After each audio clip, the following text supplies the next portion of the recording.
Thanks. Senator Hughes. Thank you, Chair.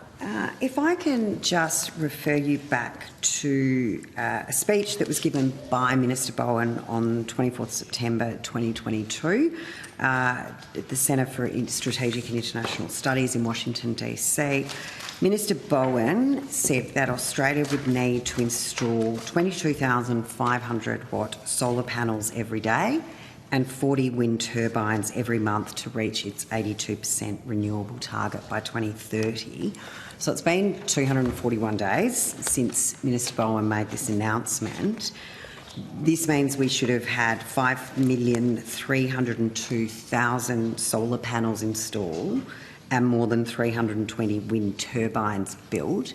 Could you please update us on how many have actually been delivered in that time?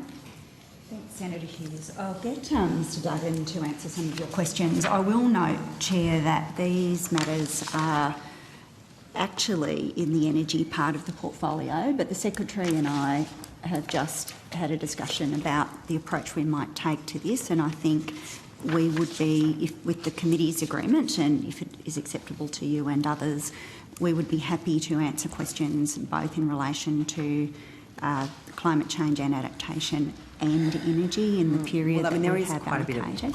That's how we see it too. Yeah. And I always keep the relevant stuff here, so Mr Duggan can... Yeah. Yep. And perhaps I can just indicate also, Senator Hughes, that I think Minister Bowen is well appraised of the challenges and the challenging and ambitious nature of getting to that 82% target, and it is in that context that he makes those remarks. We are. We've got actual numbers, so we can compare whether we've actually delivered anywhere near. I'll ask Mr Duggan. Simon Duggan, Deputy Secretary, Energy Group. Senator, to the basic tenor of your question, absolutely there needs to be a huge acceleration in renewable energy investment. I don't have the updated figures for what has been added by way of renewable energy capacity since Minister Bowen gave that speech. I'd need to take the precise figures on notice. Okay, so is there any monitoring of how many per month, how many per quarter have been installed, how many wind turbines, just so that we've obviously got some sense of how we're tracking? Yeah, so we are watching very closely.